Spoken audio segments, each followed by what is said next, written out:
بسم اللہ الرحمن الرحیم ولو وقف ما لا يملكه وقف على إجازة المالك كغيره من العقود لأنه عقد صدر من صحيح العبارة إلى آخر۔ مال موقوف کی شرائط میں سے ایک شرط یہ تھی مملوک ہونا چاہیے۔ تو مملوک کا مقصد کیا ہے، اس کے بارے میں دو احتمال تھا۔ مملوکیت کا مطلب ایک تھا وہ مال واقف کی ملکیت میں آنے کی صلاحیت ہو، جیسا کہ خمر اور خنزیر کی طرح نہ ہو جو مسلمان اس کا مالک نہیں بن سکتا۔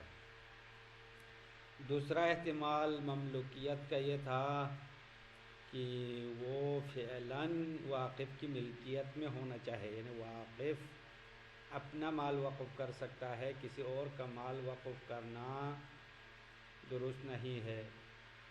آج اسی دوسرے احتمال کی بنیاد پر مال غیر کے وقف کے بارے میں وضاحت کرتے ہیں۔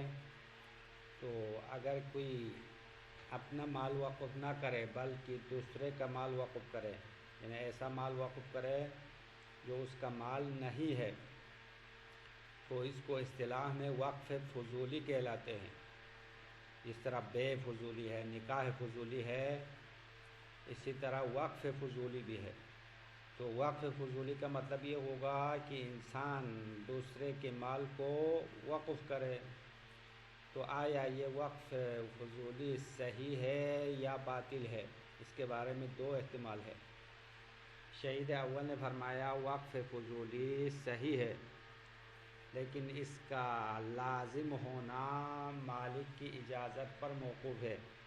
اگر اصلی مالک آ کے اجازت دے دے تو وقف فضولی لازم بھی ہوگا، اگر مالک اصلی اجازت نہ دے تو وقف فضولی غلط ہوگا۔ اس کی وجہ بھی شہید ثانی نے بیان کیا، کیونکہ وقف فضولی ایسے شخص کے زبان سے جاری ہوا ہے جس کی عبارت صحیح ہے، مطلب یہ شخص بالغ بھی ہے، عاقل بھی ہے، اپنے ارادے کے ساتھ اس نے صیغہ وقف کو جاری کیا ہے۔ تو جس طرح باقی عقد فضولی صحیح ہوتا ہے، نکاح فضولی ہو، بے فضولی ہو تو مالک کی اجازت سے صحیح ہوتا ہے، اسی طرح عقد فضولی بھی صحیح ہونا چاہیے، البتہ لازم ہونا مالک کی اجازت پر موقوف ہوگا۔ یہ پہلا احتمال یا پہلا قول۔ دوسرا قول یہ ہے کہ وقف فضولی صحیح نہیں ہے، کیونکہ وقف فضولی اور بے فضولی اور باقی عقود میں ایک بنیادی فرق ہے۔ اس بنیادی فرق کی وجہ سے اگرچہ ہم دوسرے عقود میں فضولی صحیح ہونے کا قائل ہو، پھر بھی وقف فضولی صحیح ہونا ثابت نہیں ہوگا، کیونکہ دوسرے عقود میں نقل ملک ہے، جیسا کہ بے میں ملکیت بائع سے مشتری کی طرف منتقل کرنا ہے، تو شخص فضولی کی عبارت کا اثر ہونا بے میں ثابت ہے۔ اما وقف کا مطلب نقل ملک نہیں ہے، بلکہ اکثر وقف کے اقسام میں حق کے ملک ہے، یعنی مالک اپنی ملکیت کو کھول دینا ہے، اپنی ملکیت سے مال کو آزاد کرنا ہے، کسی اور کی ملکیت میں داخل کرنا نہیں ہے۔ اکثر وقف کیوں کہا؟ کیونکہ بعض وقف میں نقل ملک ہے، جیسا کہ وقف خاص میں کسی خاص بندے کے لیے وقف کیا تو ملکیت منتقل کرنا ہے، لیکن عام طور پر جو وقف کے اقسام ہوتے ہیں، وقف عام میں نقل ملک نہیں ہے بلکہ حق کی ملکیت ہے۔ واقف اپنی ملکیت کو ختم کرنا ہے، اس مال کو اپنی ملکیت سے آزاد کرنا ہے۔ تو حق کے ملک میں شخص فضولی کی عبارت کا اثر کرنا معلوم نہیں ہے، پس لہذا وقف فضولی صحیح نہیں ہے۔ اور یہ دوسرا قول ہے، اور مصنف نے کتاب دروس میں ان دونوں اقوال یا دونوں احتمال میں سے کسی ایک کی طرف ترجیح نہیں دیا ہے، توقف کیا ہے، کوئی بھی فتویٰ نہیں دیا۔ اسی طرح علامہ نے بھی توقف کیا ہے۔ پھر شہید ثانی کہتے ہیں کہ اگر ہم وقف میں قصد قربت کو شرط مانیں تو وقف فضولی صحیح نہ ہونے والا قول قوی ہوگا۔ یہ پہلے گفتگو گزر گئی ہے کہ آیا وقف میں قصد قربت شرط ہے یا نہیں ہے، اسی طرح وقف میں قبولیت شرط ہے یا نہیں، یہ تمام اختلافات پہلے گزر گئے ہیں۔ تو شہید ثانی اسی قصد تقرب شرط ہونے والی بنیاد پر کہتے ہیں کہ اگر ہم وقف میں قصد قربت کو شرط مانے تو وقف فضولی باطل ہونا قوی ہوگا، کیونکہ کسی اور کے مال کے ذریعے سے انسان قصد قربت نہیں کر سکتا۔ بس یہ وقف فضولی کی باتیں یہاں تک ختم ہو گئی۔ پھر وقف کے بارے میں ایک اور مسئلہ چھیڑا ہے، وقف مشاع۔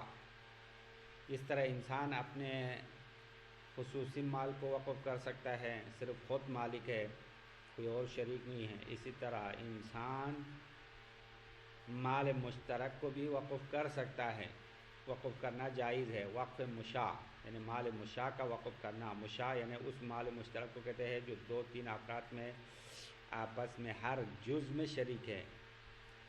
شراکت مجزا نہیں ہے، الگ الگ نہیں ہے، ہر ایک کا حصہ الگ نہیں ہے، بلکہ تمام اجزاء میں 2 افراد یا 3 افراد مشترکہ ہے۔ جب مشترک ہے تو مال مشترک کو وقف کرنا صحیح ہے۔ وقف مشترک میں اپنا حصہ وقف کر سکتے ہیں، جس طرح تقسیم شدہ مال کا وقف کرنا درست ہے، وقف مشاع بھی درست ہے، کیونکہ وقف میں جو مقصد ہے وہ حاصل ہوتا ہے۔ وقف کا معنی پہلے بتایا، تحبیس الاصل و تسبیل الثمرہ یا و اطلاق المنفعہ یا و اطلاق الثمرہ، تو اصل مال کو انتقال اور منتقل کرنے سے روکنا ہے اور اس کے منفعات کو آزاد چھوڑنا، تو یہ وقف مشاع میں بھی انجام ہو سکتا ہے۔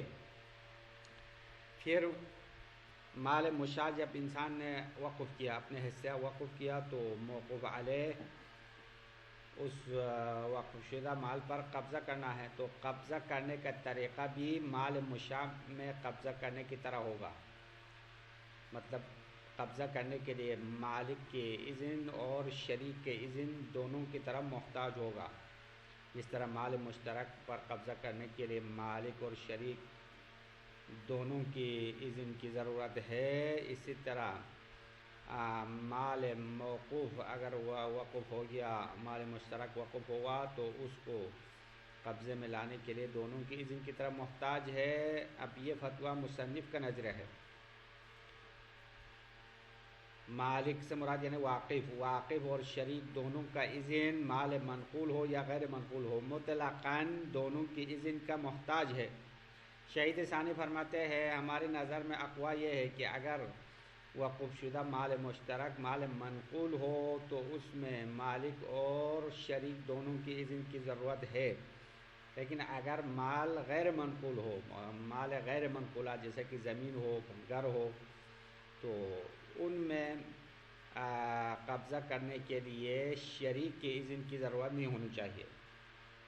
مالک کی اذن کی ضرورت تو ہے لیکن شریک کی اذن کی ضرورت نہیں ہونا ہے، کیونکہ غیر منقول میں قبضے کا مطلب تصرف نہیں ہے، بلکہ قبضے کا مطلب ہے انسان اپنے تسلط کو ختم کرے، یعنی مواقف اپنے تسلط ختم کر کے موقوف علیہم کے تسلط میں دے دے۔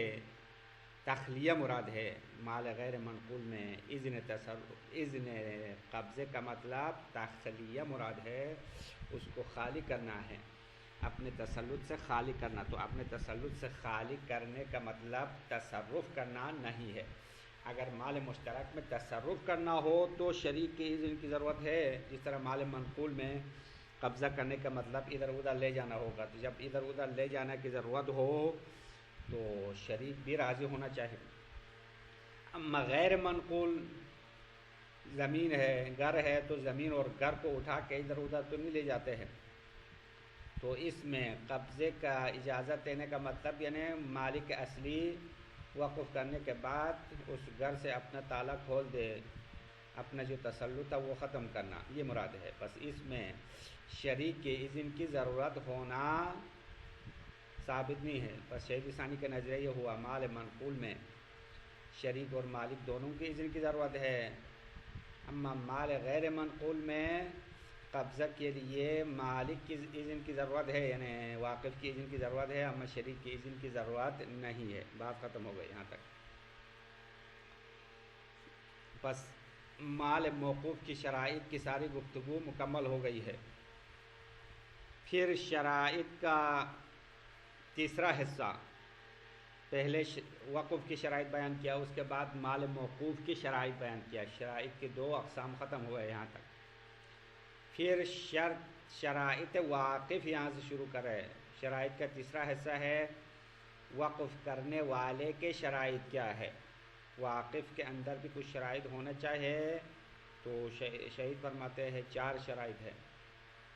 وقف کرنے والا بالغ ہونا چاہے، 1 نمبر 2 عاقل ہونا چاہے، نمبر 3 مختار ہونا چاہے، اور نمبر 4 منع حجر یا رفع الحجری، اس مال میں تصرف کرنے کی ممنوعیت نہیں ہونی چاہیے۔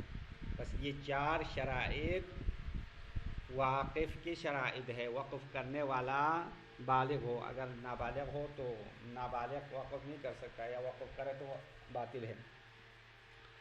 عاقل ہو، تو اگر کوئی پاگل دیوانہ مال وقف کرے تو صحیح نہیں ہوگا۔ اور اختیار ہونا چاہے، اختیار یعنی انسان اپنی مرضی سے اپنے مال وقف کرے کہ کوئی اس کو مجبور نہ کرے۔ اگر کسی کو مال وقف کرنے پر مجبور کیا گیا ہو تو وقف صحیح نہیں ہوگا۔ چوتھی شرط رفع الحاجر ہے، یعنی شرعی طور پر انسان اپنے مال میں تصرف کرنے سے روکا نہیں گیا ہو، تو اس بنا پر شخص سفیہ اپنے مال میں تصرف کرنے سے ممنوع ہے، اس لیے سفیہ وقف کرے تو وقف صحیح نہیں ہے۔ اسی طرح وہ شخص جو زیادہ مقروض ہونے کی وجہ سے دیوالیہ ہو گیا ہے اور حاکم نے اس کو اپنے مال میں تصرف کرنے سے روک دیا ہے، تو ایسے افراد مال وقف نہیں کر سکتے ہیں۔ تو یہ 4 شرائط واقف کے لیے بیان کیا۔ اس کے بعد وقف کی نظارت اور اس کی متولی کے احکام بیان کرتے ہیں کہ وقف کے جو ناظر ہے یا متولی ہے وہ واقف صیغہ عقد میں اپنے لیے قرار دے سکتا ہے، یعنی وقف کا صیغہ جاری کرتے وقت اپنے آپ کو متولی بنا سکتا ہے، یا کسی اور معین شخص کو عقد کے ضمن میں متولی اور ناظر قرار دے سکتا ہے۔ اگر واقف نے وقف کرتے وقت ضمن عقد اپنے لیے اور کسی کے لیے بھی وقف کے نظارت کی شرط نہیں رکھا تو وقف کا ناظر کون ہوگا؟ تو شہید فرماتے ہیں وقف عام میں حاکم شرع یعنی مجتہد جامع شرائط ناظر شمار ہوگا، اور وقف خاص میں موقوف علیہم ناظر شمار ہوتے ہیں، خود بخود ناظر شمار ہوتے ہیں۔ اور خود واقف اجنبی ہے، یعنی واقف نے جب اپنے لیے نظارت کی شرط نہیں رکھا یا کسی خاص بندے کے لیے نظارت کی شرط نہیں رکھا تو وقف ہونے کے بعد واقف بیگانہ شمار ہوگا، وہ دوبارہ اس میں دخالت نہیں کر سکتا۔ پھر کہتے ہیں کہ جو شخص ناظر قرار دیتا ہے اس میں 2 چیز شرط ہے، ایک عادل ہونا چاہیے، ہر کسی کو ناظر نہیں بنا سکتے ہیں، وقف کے متولی عادل ہونا چاہیے، اور دوسری شرط یہ ہے کہ وہ تصرف کرنے کے طور طریقوں سے آگاہ ہونا چاہیے، یعنی مال موقوف کو صحیح طریقے سے استعمال کرنے کا طریقہ اس کو آنا چاہے، اگر یہ نہ آئے تو بھی متولی تصرف نہیں کر سکتا۔ پھر کہتے ہیں کہ اگر شخص ناظر پہلے عادل تھا، اس کے لیے نظارت قرار دیا، بعد میں وہ فاسق ہو گیا، گناہ کی وجہ سے فاسق ہوا، تو وہ نظارت کے عہدے سے خود بخود ہٹ جائے گا، معزول ہوگا۔ اگر پھر توبہ کر کے دوبارہ عدالت کی طرف واپس آئے تو پھر نظارت کا جو منصب ہے وہ دوبارہ واپس آئے گا، یعنی دوبارہ اس عہدے پر وہ برقرار ہوگا۔ پھر کہتے ہیں کہ اگر واقف نے کسی کو ناظر بنا دیا تو اس شخص کے لیے لازم نہیں ہے کہ وہ نظارت کو قبول کرے، یعنی اس کی مرضی ہے، اگر چاہے تو قبول کرے، اگر نہ چاہے تو قبول نہ کرے۔ پھر قبول کرنے کے بعد بھی کہتے ہیں کہ آخر تک مرتے دم تک اس پر عمل کرنا بھی واجب نہیں ہے، یعنی جب بھی چاہے تو وہ اپنے عہدے سے استعفیٰ بھی دے سکتا ہے، کیونکہ یہ نظارت کا قبول کرنا اور کسی کو ناظر بنانا وکیل بنانے کے حکم میں ہے۔ جب انسان کسی کو وکیل بناتے ہیں تو وکیل جب بھی چاہے اپنے کام سے استعفیٰ دے سکتا ہے،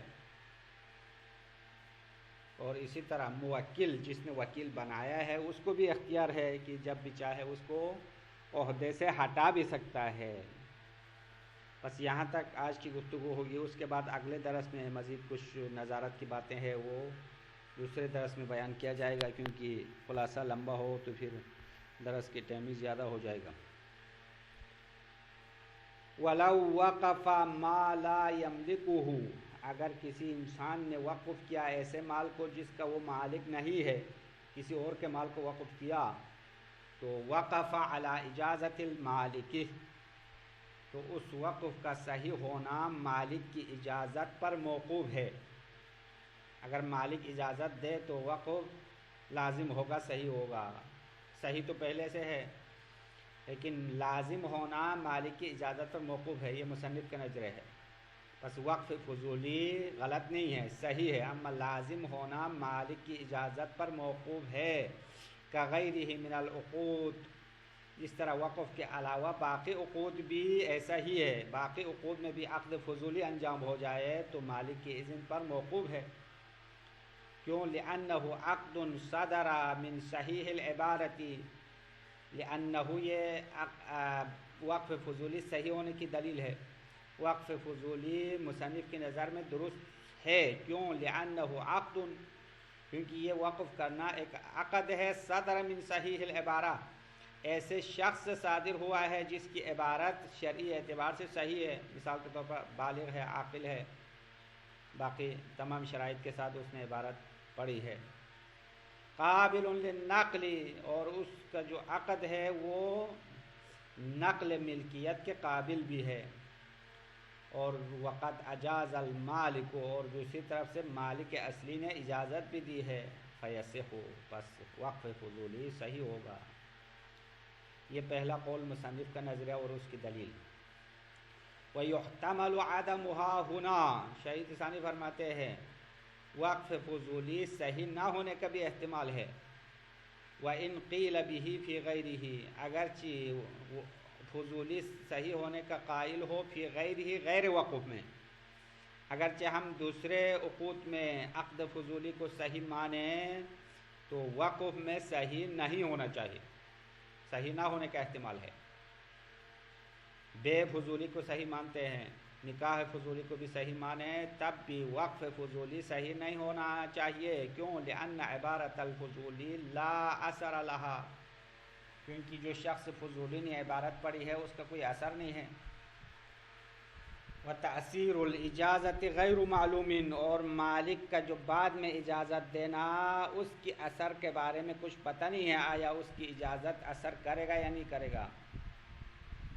اور وقف اور دوسرے عقود میں ایک بنیادی فرق یہ ہے کہ لأن الوقف فک ملک فی کثیر من مواردہ، کیونکہ وقف میں ملکیت کو کھول دینا ہے، ملکیت سے آزاد کرنا ہے بہت سارے موارد وقف میں۔ وقف کے بہت سارے موارد میں نقل ملکیت نہیں ہے بلکہ فک ملکیت ہے، ملکیت کو کھول دینا ہے بس۔ ولا اثر لعبارت الغیر فیہ، بس دوسرے کی عبارت کے لیے فک ملکیت میں کوئی اثر نہیں ہے۔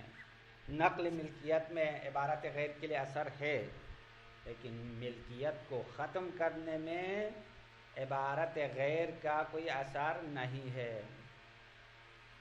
بس نتیجہ یہ ہوگا کہ وقف فضولی صحیح نہیں ہے، شروع ہی سے باطل ہے۔ وتوقف المصنف فی الدروس، مصنف نے کتاب دروس میں توقف کیا ہے، کوئی فتویٰ نہیں دیا۔ لأنہ نسب عدم الصحہ الی قول ولم یفت بشیء، کیونکہ مصنف نے وقف فضولی صحیح نہ ہونا ایک قول کی طرف نسبت دیا ہے، ولم یفتی بشیء اور خود نے کچھ فتویٰ نہیں دیا. آیا وقف فضولی دروس ہے یا غلط ہے؟ کتاب دروس میں کوئی فتویٰ نہیں دیا، یہاں علماء نے فتویٰ دیا وقف فضولی صحیح ہونے کا کہا، لیکن کتاب دروس میں کوئی فتویٰ نہیں دیا ہے. وقضا فی التذکرتی، اسی طرح علامہ نے بھی توقف کیا ہے کتاب تذکرہ میں، علامہ نے بھی کوئی فتویٰ نہیں دیا. وذهب جماعۃ الی المنع هنا ولو اعتبرنا فی التقرب، اور ایک گروہ علماء کے ایک گروہ یہاں وقف فضولی ممنوع ہونے کا قائل ہوا ہے. پس وقف فضولی باطل ہونا ایک گروہ کا فتویٰ ہے. ولو اعتبرنا فیہ التقرب، پھر یہاں سے شہید ثانی اپنا نظریہ پیش کرتے ہیں، اگر ہم وقف میں قصد قربت کو معتبر مانے تو قول منع، تو وقف فضولی ممنوع ہونا قوی ہوگا. لعدم صحت التقرب بملک الغیر، کیونکہ دوسرے کی ملکیت کے ذریعے سے قصد قربت کرنا صحیح نہیں ہے. انسان کسی اور کے مال کو وقف کر کے اللہ کے نزدیک ہونا چاہتا ہے، یہ تو نامعقول بات ہے. انسان اپنا مال وقف کر کے قصد قربت کر سکتا ہے. بس یہاں تک وقف فضولی کی باتیں ختم ہو گئی. پھر فرماتے ہیں وَوَقْفُ الْمُشَاعِ جَائِزٌ كَالْمَقْسُومِ، مال مشترک کا وقف کرنا جائز ہے جس طرح تقسیم شدہ مال کا وقف کرنا بھی صحیح ہے. انسان کا اپنا ذاتی مال خصوصی مال ہے وہ بھی وقف کر سکتا ہے، اسی طرح مشترکہ مال بھی وقف کر سکتے ہیں، اپنا حصہ وقف کر سکتا ہے. لحصول الغایۃ المطلوبۃ من الوقف، کیونکہ وقف سے جو مقصد مطلوب ہے وہ غایت حاصل ہوتا ہے. وقف میں جو غایت مطلوبہ ہے، جو مقصد حاصل کرنا چاہتے ہیں وہ حاصل ہے. وہ مقصد کیا ہے؟ وہ ہوا تحبیس الاصل و اطلاق الثمرۃ بہ، تو مقصد یہ ہے کہ اصل مال کو روکنا ہے اور اس کے ثمرہ اور نفع کو آزاد چھوڑنا. بھی اس وقف کے ذریعے سے ثمرے کو آزاد چھوڑنا ہے. تو یہ تو مال مقسوم میں بھی ممکن ہے اور مال مشاع میں بھی ممکن ہے. وَقَبْضُهُ كَقَبْضِ الْمَبِيعِ فِي تَوَقُّفِهِ عَلَى إِذْنِ الْمَالِكِ وَالشَّرِيكِ عِنْدَ الْمُصَنِّفِ مُطْلَقًا، اور مال مشاع کا قبضہ کرنا بھی مال مبیع کے قبضے کی طرح ہے. اگر کسی نے مشترکہ مال کو بیچ دیا، فروخت کر لیا، تو مشتری اس مال پر قبضہ کیسے کرے گا؟ اسی طرح مال مشاع وقف کرے تو بھی ایسا ہی ہے. کس طرح تشبیہ ہے آپس میں؟ مبیع اور مال موقوف کے قبضے کی تشبیہ اس میں ہے کہ یہاں پہ دو افراد کی اذن کا محتاج ہے، ایک مالک کے اذن کا محتاج ہے، دوسرا اس کی شریک کے اذن کا محتاج ہے. اب یہ فتویٰ مصنف نے بطور مطلق مال منقول اور غیر منقول دونوں میں دیا کہ مال مشاع جو وقف کیا ہے منقولات میں سے ہو، ادھر ادھر لے جا سکتے ہو، اس میں بھی یہ حکم ہے، اور مال غیر منقول میں بھی ایسا ہی ہے، یعنی مالک اور شریک دونوں کے اذن کی ضرورت ہے. وَقَبْضُهُ، یعنی اس مال مشاع کا قبضہ کرنا کا قبض المبیع، مال مبیع کے قبضے کی طرح ہے.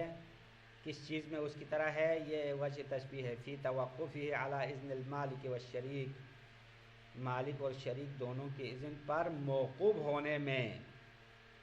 مال موقوف اور مال مبیع ایک جیسے ہے. عند المصنف مطلقاً، یہ فتویٰ جناب مصنف کے پاس ہے مطلقاً، یعنی مال منقول اور غیر منقول دونوں میں ہے. شہید ثانی فرماتے ہیں والاقوى ان ذلك فی المنقول، اور اقوا ہماری نظر میں یہ ہے کہ یہ تو فتویٰ مال منقول میں ہونا چاہیے. ان ذالک یعنی مالک اور شریک دونوں کا اذن ضرورت ہونا فی المنقول، مال منقول میں ہوگا. وغیرہ لا یتوقف علی اذن الشریک، اور غیر منقول اگر مال غیر منقولات میں سے ہو تو اس پر قبضہ کرنا شریک کے اذن کا محتاج نہیں ہے. کیوں؟ لعدم استلزام التخلیتی التصرف فی ملک الغیر، کیونکہ مال غیر منقول میں قبضے کا مطلب تخلیہ ہے، اذن قبضے کا مطلب انسان اپنے تسلط کو ختم کرنا ہے، اور تسلط کا ختم کرنا تصرف کا مستلزم نہیں ہے، تصرف لازم نہیں آتا۔ جب تصرف لازم نہیں آتا ہے تو شریک کے اذن کی ضرورت نہیں ہے۔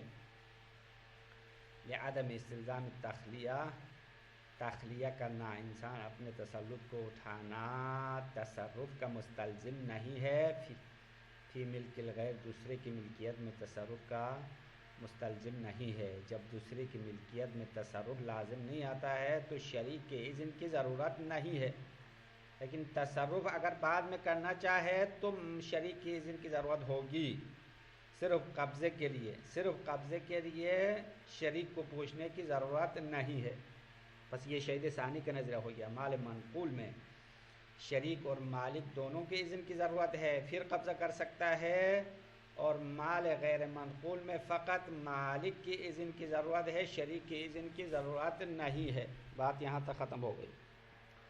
وشرط الواقف الکمال بالبلوغ والعقل والاختیار ورفع الحجر، شرائط کا تیسرا حصہ واقف کی شرائط کے بارے میں ہے۔ وشرط الواقف، وقف کرنے والے کی شرائط الکمال، کامل ہونا ہے۔ مصنف نے تو ایک شرط بیان کیا، شہید ثانی نے اسی الکمال کے اندر 4 حصے بنائے ہیں۔ تو کامل ہو، واقف کامل ہو تو مطلب بلوغ کے ذریعے سے کامل ہو، یعنی شخص واقف بالغ ہونا چاہے۔ دوسری شرط والعقل، عقل کے ذریعے سے کامل ہونا چاہے، عاقل ہو، پاگل نہ ہو۔ والاختیار، اور اختیار کے لحاظ سے بھی کامل ہونا چاہے، واقف اپنے مرضی سے وقف کرے۔ ورفع الحجر، اور انسان کے اوپر پابندی نہیں ہونی چاہیے، اپنے مال میں تصرف کرنے پر پابندی نہ ہو۔ بس یہ 4 شرائط واقف کے لیے ہیں۔ وَيَجُوزُ أَن يَجْعَلَ النَّظَرَ عَلَى الْمَوْقُوفِ لِنَفْسِهِ وَلِغَيْرِهِ فِي مَتْنِ الصِّيغَةِ، پھر یہاں سے مال موقوف میں نظارت اور دیکھ بھال کے بارے میں گفتگو کرتے ہوئے شہید فرماتے ہیں جائز ہے مال موقوف میں نظر اور دیکھ بھال کو قرار دے، لنفس ہی، واقف اپنے لیے قرار دے، وَلِغَيْرِهِ، یا دوسرے کے لیے قرار دے دے، فی متن صیغہ، صیغہ وقف کے متن میں، یعنی ضمن عقد صیغہ جب جاری کر رہا ہے اس وقت واقف اپنے لیے نظارت کی شرط رکھے یا دوسرے کے لیے۔ فَإِنْ أَطْلَقَ وَلَمْ يَشْتَرِطْهُ لِأَحَدٍ فَالنَّظَرُ فِي وَقْفِ الْعَامِ إِلَى الْحَاكِمِ الشَّرْعِيِّ، اگر واقف نے مطلق رکھا، صیغہ وقف جاری کرتے وقت نظارت کی کوئی بات نہیں کی، وَلَمْ يَشْتَرِطْهُ لِأَحَدٍ، اور نظارت کو کسی کے لیے شرط نہیں رکھا، تو فَالنَّظَرُ فِي الْوَقْفِ الْعَامِ إِلَى الْحَاكِمِ الشَّرْعِيِّ، تو اس وقت وقف عام میں نظارت اور وقف کی دیکھ بھال کرنے والا کون ہے؟ حاکم شرعی ہے، مجتہد ہے۔ وفی غیرہ وهو الوقف علی معین الی الموقوف علیہم، اور غیر وقف عام میں، یعنی وقف خاص مراد ہے، وقف معین، تو وقف معین میں نظارت کس کی ذمہ داری ہے؟ موقوف علیہم کی ذمہ داری ہے، یعنی جن پر وقف کیا گیا ہے وہی اس کے متولی ہوں گے، ناظر ہوں گے۔ وفی غیرہ، غیر عام میں، غیر عام کیا ہے؟ وهو الوقف علی معین، جو معین افراد پر وقف کیا جاتا ہے اس کی نظارت الی الموقوف علیہم، موقوف علیہم کی طرف ہے، مطلب موقوف علیہم اس کے ناظر شمار ہوں گے۔ والواقف مع الاطلاق کالاجنبی، اور وقف کرنے والا اطلاق کی صورت میں اجنبی کی طرح ہے، جب اپنے لیے کوئی نظارت اور متولی ہونے کی شرط نہیں رکھا، کسی اور کے لیے شرط نہیں رکھا، تو وقف کے بعد واقف اس مال وقف سے بالکل بیگانہ ہوگا، اجنبی ہوگا، اس کے لیے کوئی دخالت کرنے کا حق نہیں ہے۔ وَيُشْتَرَطُ فِي الْمَشْرُوطِ لَهُ النَّظَرُ الْعَدَالَةُ وَالِاهْتِدَاءُ إِلَى التَّصَرُّفِ، پھر کہتے ہیں کہ جس کے لیے نظارت کی شرط رکھی گئی ہے، یعنی جس شخص کو متن عقد میں ناظر بنایا ہے، اس میں 2 شرائط ہے، ایک عدالت کی شرط ہے، دوسرا تصرف کے طور و طریقوں سے آگاہ ہونا چاہیے، یہ 2 شرط ہے۔ وَيُشْتَرَطُ فِي الْمَشْرُوطِ لَهُ النَّظَرُ جس کے لیے نظارت کی شرط رکھی ہے اس میں شرط رکھی جاتی ہے عدالت کی شرط رکھی جاتی ہے، والاہتداء الی التصرف، اور تصرف کے طریقوں سے آگاہ ہونا چاہیے۔ وَلَوْ عَرَضَ لَهُ الْفِسْقُ إِنْ عَزَلَ، اگر اس ناظر پر فسق عارض ہو جائے، عدالت اس کی ختم ہو، تو ان عزل، وہ خود بخود اپنے نظارت کے عہدے سے ہٹ جائے گا، معزول ہوگا۔ فَإِنْ عَادَ عَادَتْ، اگر اس کی عدالت واپس آ جائے تو پھر نظارت کا عہدہ بھی واپس آئے گا، یعنی پہلے گناہ کر کے وہ فاسق ہو گیا، بعد میں توبہ کیا تو عدالت واپس آ گئی ہے تو نظارت بھی واپس آئے گی۔ ان کان مشروطا من الواقف، اگر وہ نظارت واقف کی طرف سے مشروط ہو، یعنی واقف نے اس شخص کو معین کیا گیا ہو، واقف نے اس کو معین کیا ہو، متن عقد میں کسی شخص کا نام لے کر کہا ہو کہ میرے مال وقفی کا ذمہ دار زید ہونا چاہے، تو جب زید پہلے عادل تھا، ناظر شمار ہو گیا، بعد میں فاسق ہو گیا تو نظارت کے عہدے سے خود بخود ہٹ گیا، پھر توبہ کیا تو عدالت واپس آ گئی ہے، تو زید دوبارہ نظارت کے عہدے پر خود بخود واپس آئے گا، دوبارہ اس کو عہدے پر لانے کی ضرورت نہیں ہے، وہ خود بخود معزول ہوا تھا، اسی طرح خود بخود اپنے عہدے پر واپس آئے گا۔ ان کان مشروطا من الواقف، یعنی اگر وہ شخص، اس شخص کی نظارت واقف کی طرف سے شرط رکھی گئی ہو۔ یہاں تک عبارت ختم۔ ولا یجب علی المشروط له القبول، پھر فرماتے ہیں جس کے لیے نظارت شرط رکھی گئی ہے اس شخص پر نظارت کو قبول کرنا واجب نہیں ہے، اس کی مرضی ہے، اگر چاہے تو قبول کرے، چاہے تو قبول نہ کرے۔ ولو قبل نہیں، ولو قبل لم یجب علیہ الاستمرار، اگر شروع میں قبول کرے تو آخر تک استمرار بھی واجب نہیں ہے، یعنی اس عہدے کو مرتے دم تک برقرار رکھنا بھی واجب نہیں ہے، جب بھی چاہے اپنے عہدے سے استعفیٰ دے سکتا ہے۔ کیوں؟ لأنہ فی معنی التوکیل، کسی شخص کو ناظر معین کرنا وکیل بنانے کے معنی میں ہے، اور وکالت میں یہ قانون ہے کہ جب بھی وکیل چاہے اپنے عہدے کو چھوڑ سکتا ہے۔ وحیث یبطل النظر یسیر کما لو لم یشترط، جب ناظر معین کی نظارت باطل ہو جائے، یا عہدے سے اس نے استعفیٰ دیا یا اس کی عدالت ختم ہو گئی، تو وحیث یبطل النظر، جب نظارت باطل ہو جائے تو یسیر ما کما لو لم یشترط، ایسا ہو جائے گا جس طرح شروع سے ہی نظارت شرط نہیں رکھی ہو، یعنی یہ مال وقف بغیر ناظر کے رہ جائے گا، تو جو بغیر ناظر کا ہے اس کا ناظر کون ہوگا؟ وقف عام میں حاکم شرعی ہوگا، اور وقف خاص میں خود موقوف علیہم شمار ہوگا۔ وصلی اللہ علی محمد وآلہ الطاہرین۔